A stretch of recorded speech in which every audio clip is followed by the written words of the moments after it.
Thank you very much. There's quite a lot to reply to there.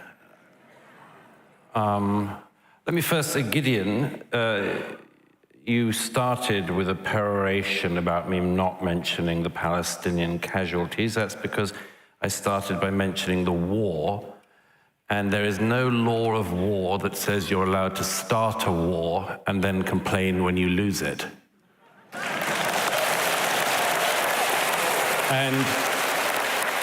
And if Mehdi cares about the Palestinian casualties, as I'm sure he does, then tell your bosses in Qatar to tell their friends in Gaza to stop the war and give back the hostages.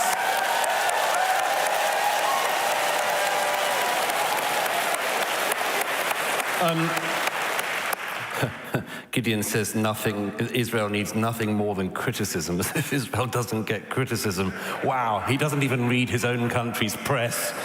By the way, you said the other day in an interview, Gideon, I couldn't care less about the Jewish state, so we know very well where you're coming from.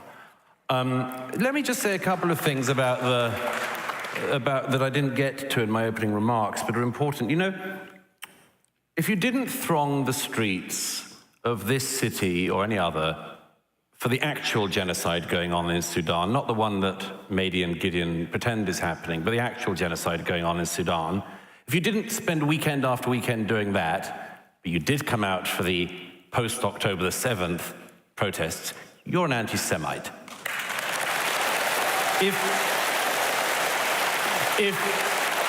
If, like Mehdi once sent a tweet condemning that, it doesn't give you quite enough smoke cover.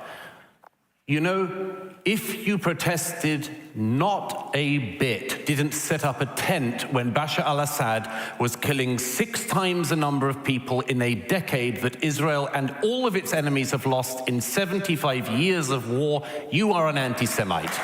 And I would just add one other thing. I know that Mehdi has tried to reframe the motion. I'm not going to allow it either.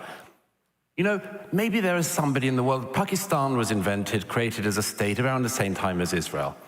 I reckon that if this debate tonight was about Pakistan started a lot of wars, it suffered a lot of wars, it suffered a lot of casualties, caused a lot of casualties. But you know what? If somebody said, I think Pakistan should be abolished. They just don't have the right to a state, and although they had one set up for them many decades ago, we should abolish it.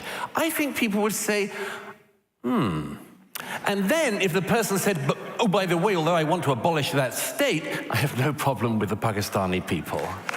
Please, of course you would.